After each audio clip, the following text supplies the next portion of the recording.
Recording going here and it's here.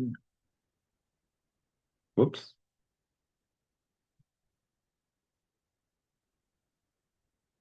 Okay. Tonight's class is La'ili Nishmat Bela Bad Zev Wolf. That is Mark Kashel's mother, and Eden Bracha Bad Zahavilana, his great niece. Both the Nishamot should have an aliyah. We're going to talk tonight. We're going to start to talk about the Bracha of Modim. It'll take us, I'm guessing, 2 or 3 classes to get through. It's the longest bracha in Shemona Esrei. And before we even really start, I'm going to look at the bracha, and then we're going to digress into the topic of what is hakarat hatov. What does it mean to say thank you? We're going to look at a lot of sources and things. So let me first just take a look at the bracha. Screen share. Okay. Okay. I don't have the English here. I'm not going to go through every single word, but I did highlight 4 times the verb appears in Modim. Now, many people mistakenly think the Modim is a shorter bracha because most Sidurim you'll have in the middle Modim is there's Yalev Yavo, so they have part here, then they have a little different type for the Yalev Yavo, and then it continues Modim. But believe it or not, this bracha is quite long. It starts with a bowing of Modim Anachulach and ends with a bowing Atov Shimcha V'Chaneh Hodot. That's the summary of the bracha. But let's take a look. Modim Anachulach. We have to, let's just translate loosely as we have to thank you. Shatahu Hashem Elokeinu B'Elokei Avotenu L'Aved. You are God forever. Sur Chayenu, the rock of our lives. Magen Yishenu, the one who protects Atahu L'Dor Vador. So you are from generation to generation, i.e., you are eternal. Nodelecha, we will give thanks to you. Unsaperti Ilatecha, we'll tell stories of your wonders. Al Chayenu Amsurim Biadecha, for our lives that are in your hands. Val Nishmotenu Apkudot Lach, and our neshamot that are given over to you to hold as a pikadon. We'll see what that means. And with all of your, we have to thanking you also for all of your miracles every day. And your wonders, and the good things you do, at all times. When? Erev, vavoker, v'tzorayim. Hatov ki lo chalu rachamecha, your goodness never ceases. V'amarchem ki lo tamo chasadecha, and also your mercy does not ever cease, and your chesed never ceases. Me'olam kivinu lach, ve'al kulam. For all this, yitbarach v'tomam shicha malkenu tamid elav ve'ed, we give praise to your name forever. V'chol hachayim yodu chasela, all living things, not just Orthodox Jews who daven 3 times a day, or wear a kippah suga, or a black hat. All living things should give thanks to God and to praise Hashem, to thank Hashem, to admit to Hashem. We're going to get into that verb probably next week. V'halalu et shimcha be'emet, hakel yishuatenu v'zatenu sela baruch atah Hashem, hatov shimcha, your name is good, u'lecha na'el hodot, and to you it is appropriate, it is nice, it is good to give thanks.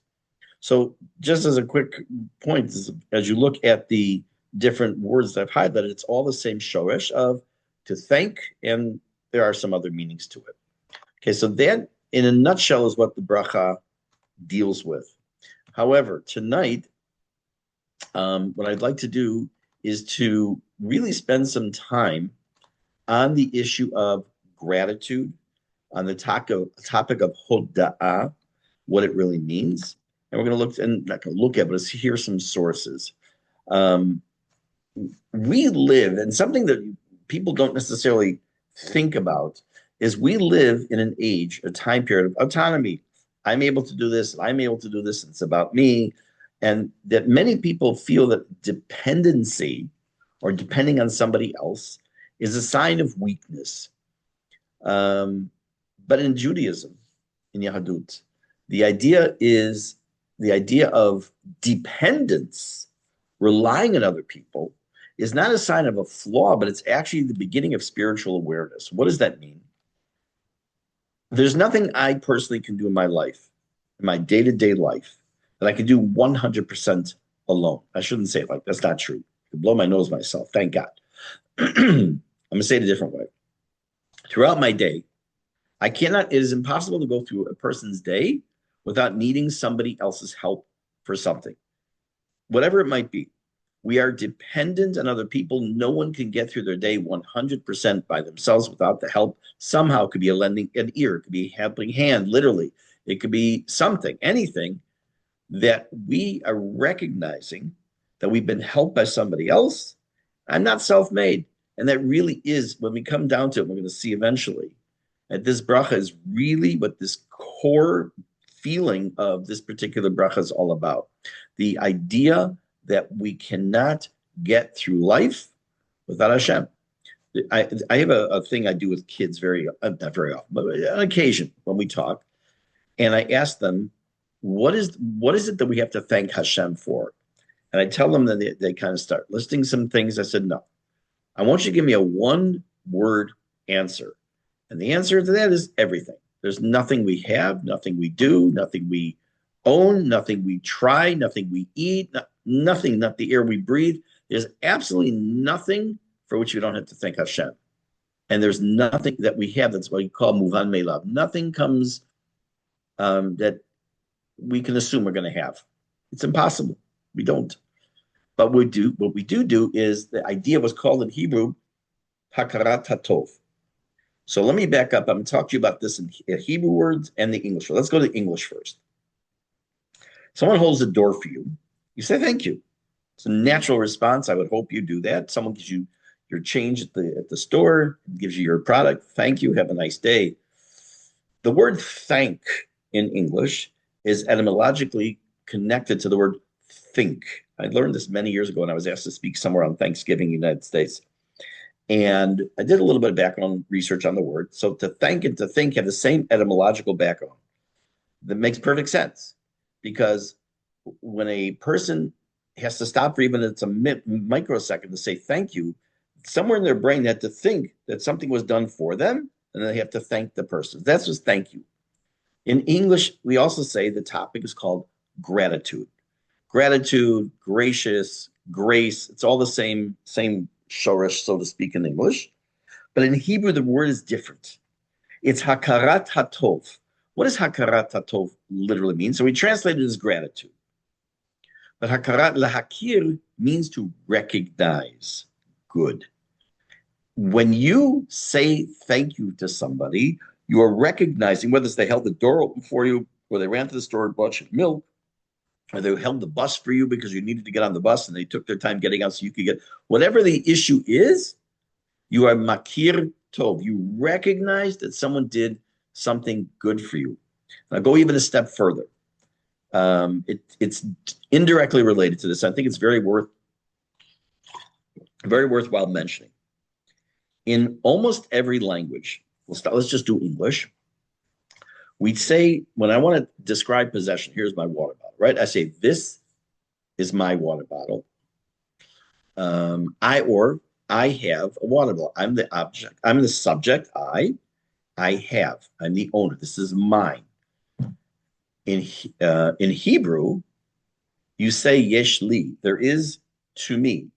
As opposed to saying I have a bottle, there is to me a bottle. Yesh li bakbuk. Why? Because when I say yesh li, it means I'm the recipient. In Hebrew, everything that we say that I have, we're actually acknowledging that I'm the recipient from Hashem of these things. And that's also a form of hakarat hatov, which we don't even necessarily realize when we're saying it. In the Shmona Esrei, and we're not going to go into the bracha much tonight at all, but in the Shmona Esrei, when we get to Modim anachnu lach, remember, we're done with the requests, central portion of Shmona Esrei. What's the focus or what's the purpose of it being here at this point? So we're going to talk about this idea leading into the bracha of Modim and Shmona Esrei, but we're going to talk first in general terms about the topic of hakarat hatov, or we say gratitude. And we're going to look at a number of points. The funny thing, and I use that word in quotes, is one of the first mentions of gratitude the Torah is, or indirectly actually, is actually a mark of ingratitude, or kfui tova, where you have actually rejected the goodness. Adam HaRishon is given a mitzvah. He's told he can eat from any tree he wants, but he can't eat from the Eitz Hadat, the tree of knowledge. So what happens? We know that the snake in Parak Gimel in chapter 3 of Bereshit, we know that the snake entices Chava. She kind of gets tripped up on her own words to eat from the Eitz Hadat. And it was not an apple. That's in the Christian Bible. It was either an etrog, it might have been grapes, it might have been wheat, but it wasn't an apple. Nowhere does it say apple. So in any case, so Adam eats from it. And then there's a bit of a problem. And he says to him, Hamina Eitz, did you eat from the tree I told you not to eat from? Now, at that moment, the rest of history was changed with his answer. What is it that he said? He could have said, oh, I'm so sorry. I'm wrong. I made a mistake. It was terrible. Instead, what did he do? He said, Ha'isha shenatati imadi, the woman you gave me, hinatnali ve'ochela, something like that. Like, the woman you gave me, she gave to me, and I ate. Gemara in Avodah Zarah tells us that at this moment, and Rashi quotes it, that Adam Harishon was completely kfui tova. He was filled with ingratitude. It was the blame game. Instead of taking and acknowledging that he made a mistake, he said, what do you want from me? She's the one who made me do this. Why is that kfui tova? Why isn't it just passing the buck, saying, okay, she's the one who made me do this? Before Chava is created, Hashem says, I will make for him a helpmate.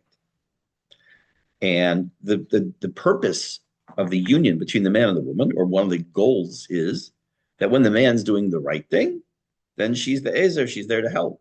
When he's doing the wrong thing, she's in kenegdo, she's got to put him in to set him straight, so to speak. He found himself literally alone in the world. Every other species on earth had a mate. He didn't. Hashem gives him the best gift that a human being could get. Gives a spouse, gives him a mate. And he throws her under the bus, under the proverbial bus. There's no bus yet. And by doing that, he rejects the goodness that Hashem gave him. It's the refusal to acknowledge such a gift. That's not just not appropriate, it's a terrible midah. And what's the punishment that comes along with that? We know he gets punished for the eating from the apple. See, I went right into that. From eating from the Eitz Hadat. The question, of course, comes up. This is just a parenthetical comment. Hashem said, Ki biyom ha'cholcha, because the day you eat from it, mot tamut, you're going to die. But he doesn't die. So what's the deal? So I say, it means that death came into the world, that man was going to live, whether it's going to be 1,000 years or forever.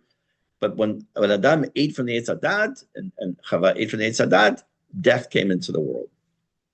Let's look at the absolute other side of the spectrum. Hashem comes to Moshe Rabbeinu and tells him that it's time, Higia Azman, to let my people go, and he's going to start bringing the makot. And we know, I'm sure you remember this, as recently as just a few weeks ago, 6 weeks to be exact. Whatever. What's today? Today's Sunday. So 6 weeks ago from last night, we said to say, then we talked about the makos, we sang about the makot, and Dan Svardei and Kinim. We know that the first 3 makot, when Hashem tells Moshe what's going to happen, Hashem tells him that it's going to be Aaron that's going to do the makkah. It's going to do the plague. Why? Rashi tells us, because when it's specific, let's say dam, the plague of blood, that because the water protected Moshe Rabbeinu when he was a baby, it was not appropriate that the water should be smited or smote, whatever the word is, through him. The water saved him decades earlier, and the moral code is that it forbids him from raising his hand against the water. That's pure hakarat hatov.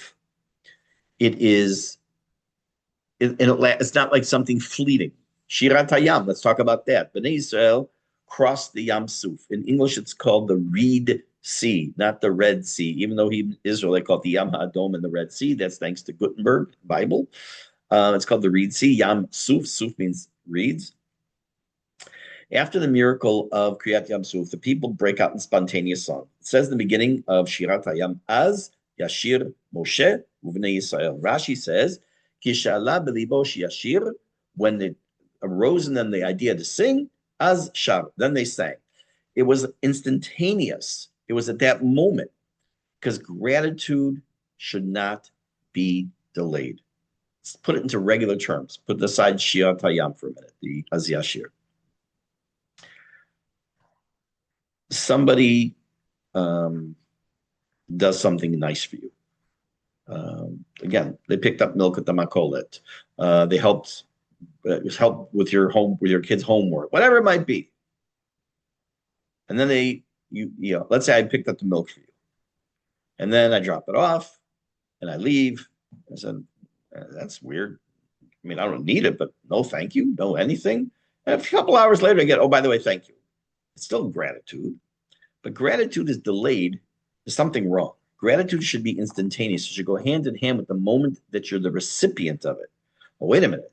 And now it starts sounding like I should spend my entire day just saying thank you to Hashem. Thank you, thank you, thank you, because I took a breath. Thank you. I ate something. Thank you. Well, in a sense, we do. We make brachot when we thank Hashem.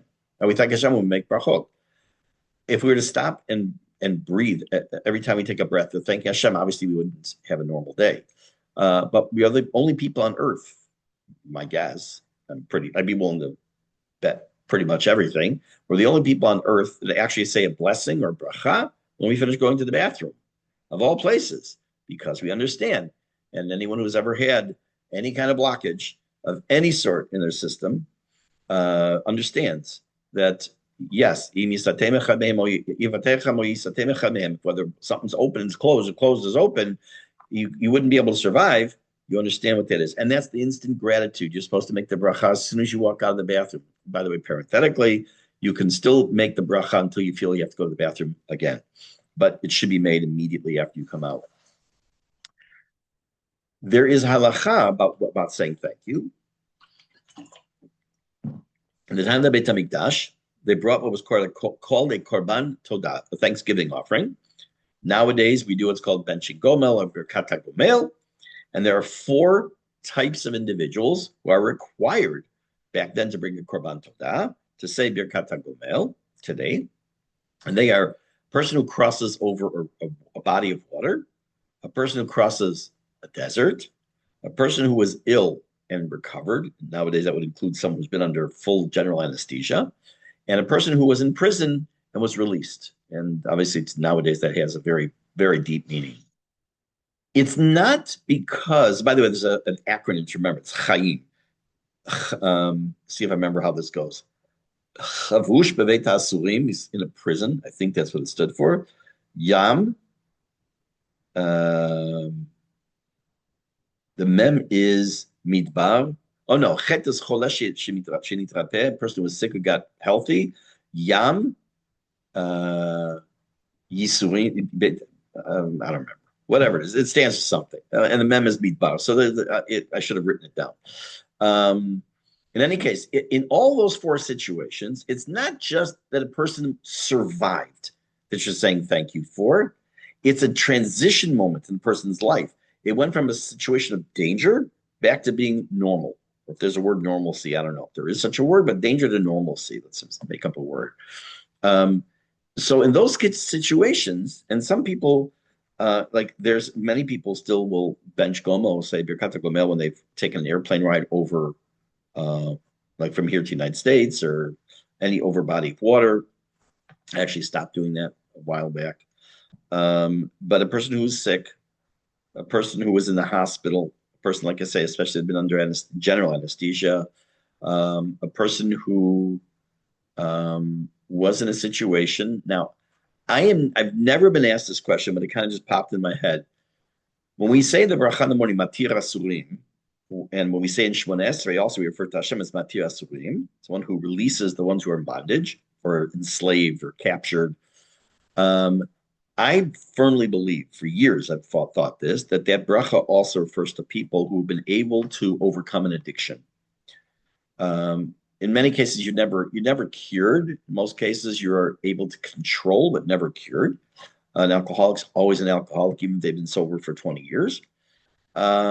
But it's possible that a person who has been addicted for a long time and finally gets themselves into recovery and is able to stay sober for X amount of time, and I don't know what that is, maybe they should make the bracha of Hagomel because it's Matir Asurim also. I don't know. Just kind of thinking out loud here.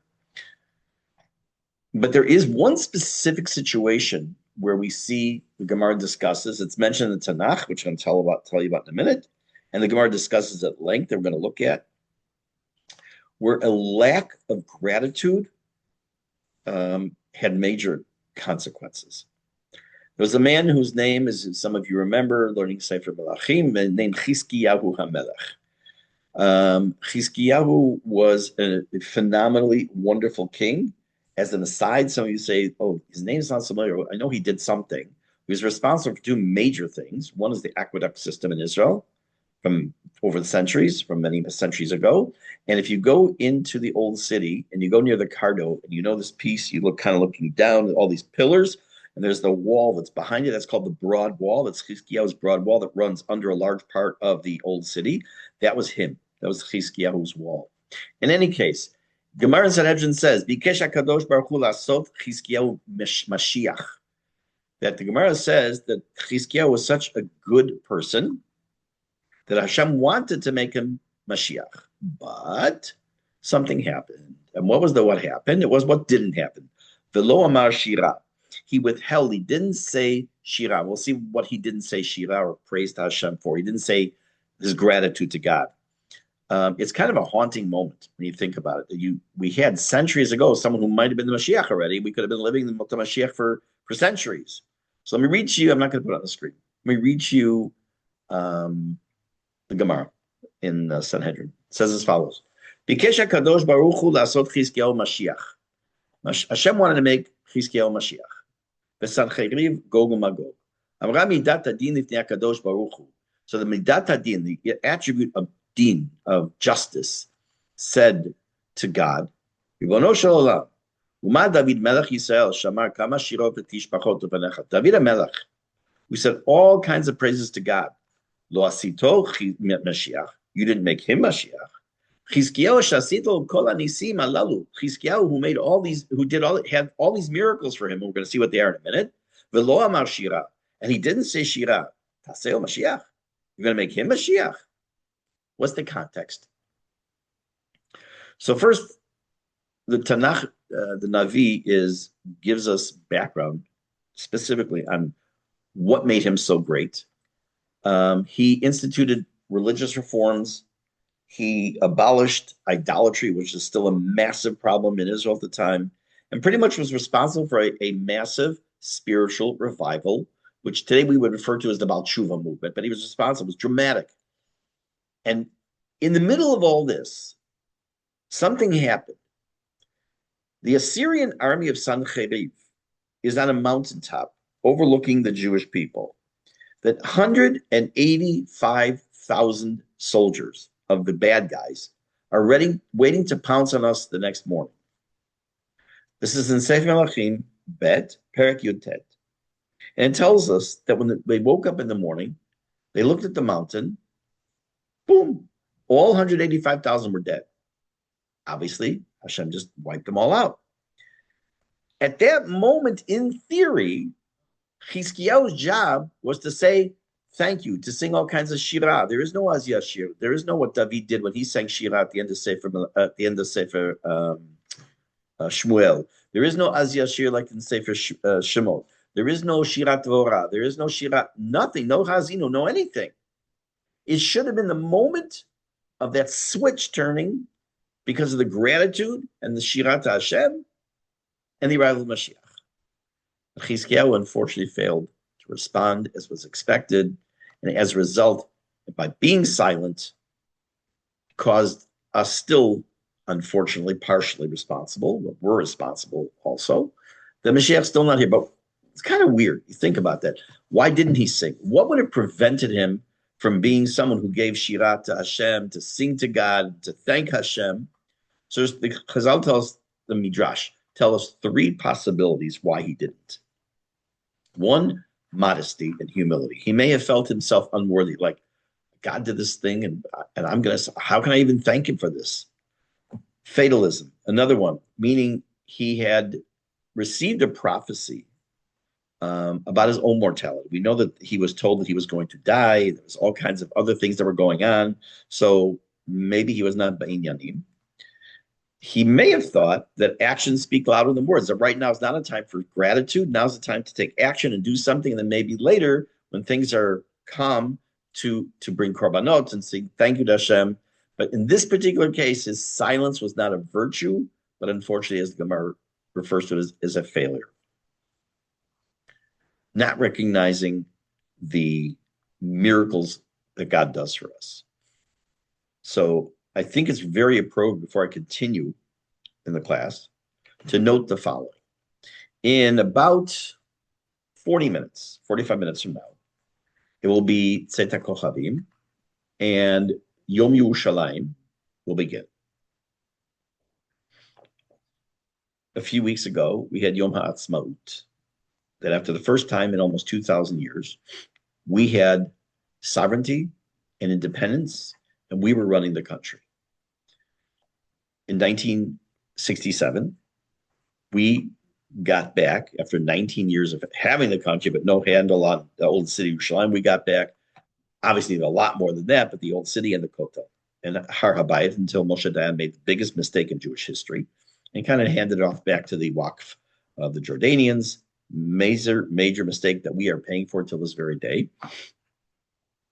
And yet there's still people who will sit down on the day of put aside Yom HaAtzmaut, on the day of Yom Yerushalayim, will say Tachanun. There are people who, there are schools in Yerushalayim, I know of at least a couple of seminaries, that on Yom Yerushalayim, they take the girls out of Yerushalayim. Don't think about a tiyul, it's a day, it's Yerushalayim, but not in Yerushalayim. I cannot think of something in modern times that could be any worse situation of being kfuyei tova, of total lack of gratitude to Hashem. The fact that what happened, what Israel was able to accomplish, only b'yad Hashem, only because Hashem helped and did every single thing for us, whether it was in the Golan, the old city, and down to wherever it was in Yudah and Shomron.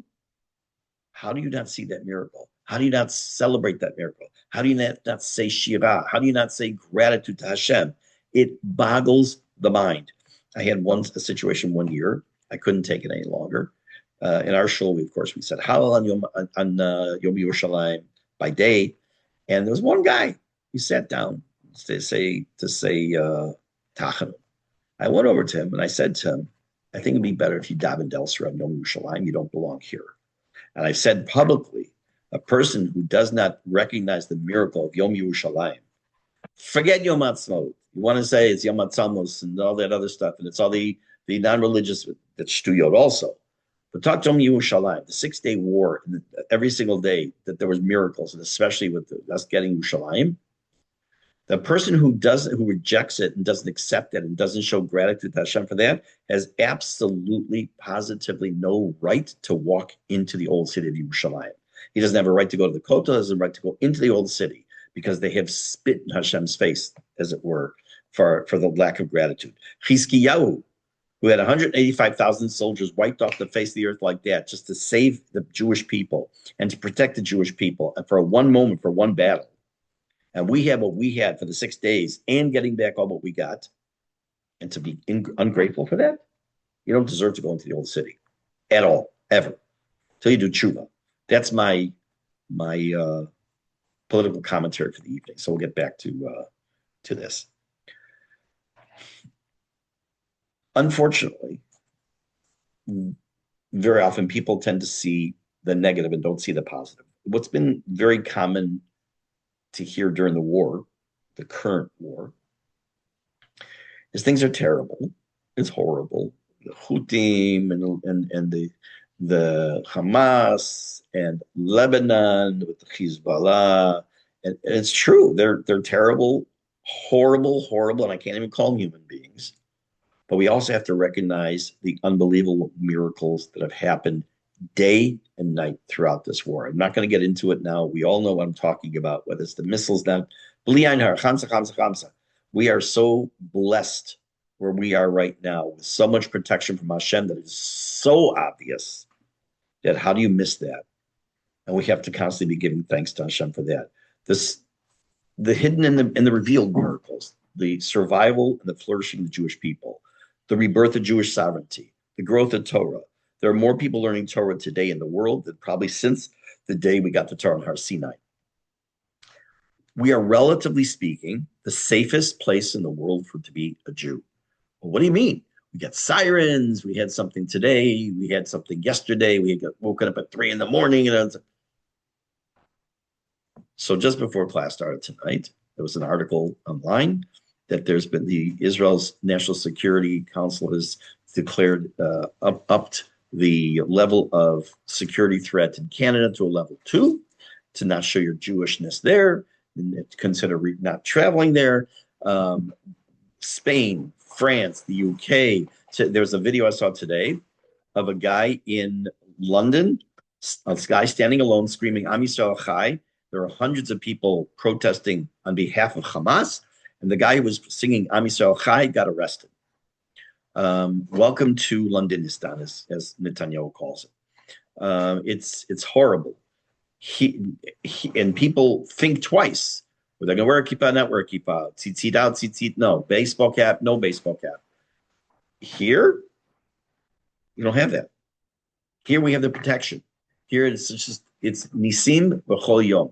And that's part of what I want to get across on it before we even get into the bracha modim, is we know this.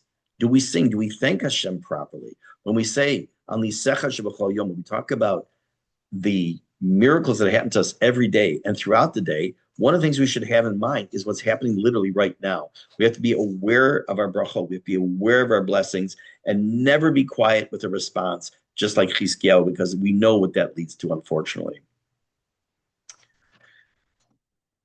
And even though, like I said, I'm not really probably going to get much into the bracha itself tonight, just I'm going to mention that when we say in Modim, all the miracles you do with us every day, your wonders, and the good things you do, at all times, evening, morning, and afternoon. What we are really doing at that time when we say Modim is reenacting the opposite of what Chizkiyahu did. We are stepping in where he failed. And again, I don't want to be Hashmitz. I don't want to say bad about Chizkiyahu because he did some phenomenally unbelievable things. But again, the Gemara does point out this massive failure in having not said Shira to Hashem and say thank you to Hashem. So as I say, Chizkiyahu's silence did in fact change the course of Jewish history. And that moment remains. But why is it there? I've been asked this before. We are not allowed to say Lashon Hara. Obviously, everyone knows that.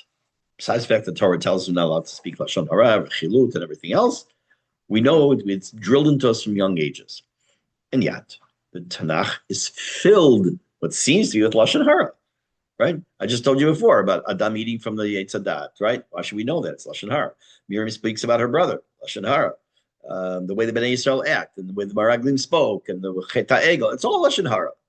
So we know that there's a Klal Gadol, a general rule, when it comes to Lashon Hara, that when there is to'elet, when there is benefit to be had, example, you want to hire an electrician, I happen to know he's terrible.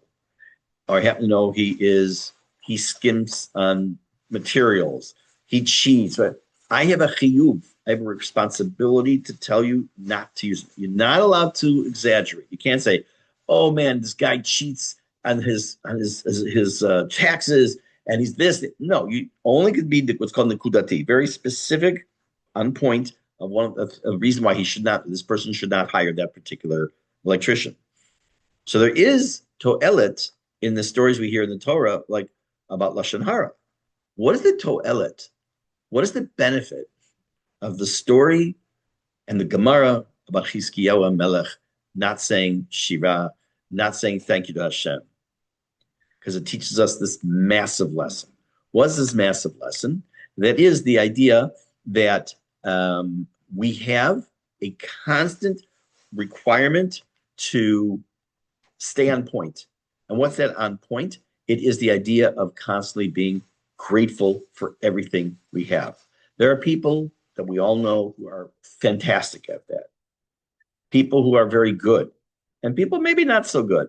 But every time we say Hallel, like Bezrat Hashem tomorrow, every single time we say Modim Anachulach, which is 3 times a day, and if you daven with a minyan, it's more because you also say Modim de Rabbanan, which we're going to explain why we say that. Every time you say, a person says Birkat Gomel, bench Gomel, and even every time when a person says Baruch Hashem, how are you doing? Baruch Hashem, it's great, right? It affirms the idea, the legacy of our saying Todah.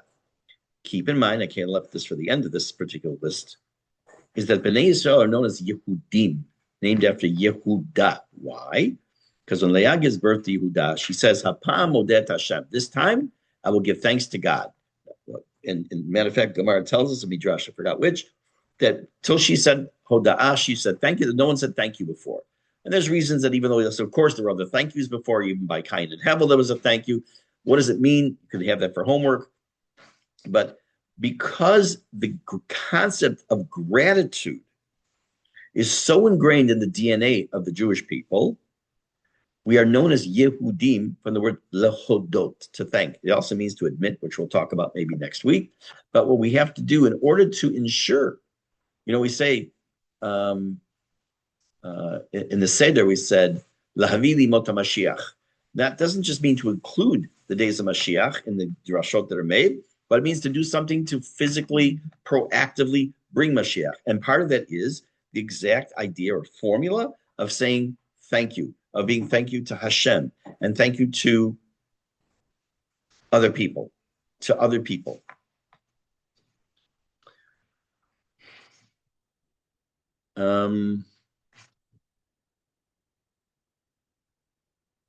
talk a little bit about Modim. Modim is pure gratitude because it starts off with Modim Anachulach, we thank you. And again, I'm going to get more next week into what that really word means, what that word really means. It's not I thank you. It's not Modeh Ani, like we say in the morning. It's Modim Anachulach. It is the communal thank you. We as a people, I know that I have to thank Hashem on behalf of you and for everything he's doing for you, and not just for me and my family. I'm going to repeat something I said the very first class we had on this topic, and that's the Modeh Ani. Why is it that when we wake up in the morning, we say Modeh Ani instead of saying Ani Modeh? Because in Hebrew, we say the pronoun I first and the verb second. In English, we say I want. In Hebrew, we say In Hebrew, we say Ani kotev, Ani holech, Ani rotzeh. I walk, I eat. So why do we say it backwards? Why do we say Modeh Ani? It's like saying thank you, I. Because the first word out of our mouths in the morning cannot be Ani. It can't be I. Because we have to understand that the first word out of our mouth has to be gratitude, because this sets the tone for the entire day. And then, why is it that yesterday in Shul, when we read the Tochacha, the section of the Torah where we get to hear all these terrible curses that happen to us, I think it's 13 psukim that are all the brachot, and a long, long list in psukim of all the klalot. It should be like maybe a lot less klalot, a lot less curses, a lot longer of a list of brachot, of blessings. So imagine for a moment someone is Baruch Hashem healthy.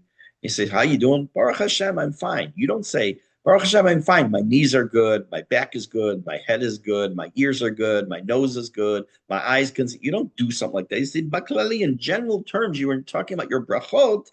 You have a general statement. But let's say a person never has a problem with their knees. How you doing? My knees could be better. It's specific.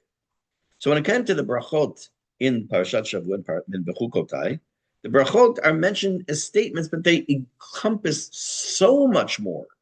The klalot are very specific. The curses are very specific. And that's what we talk about when we're saying Modim also.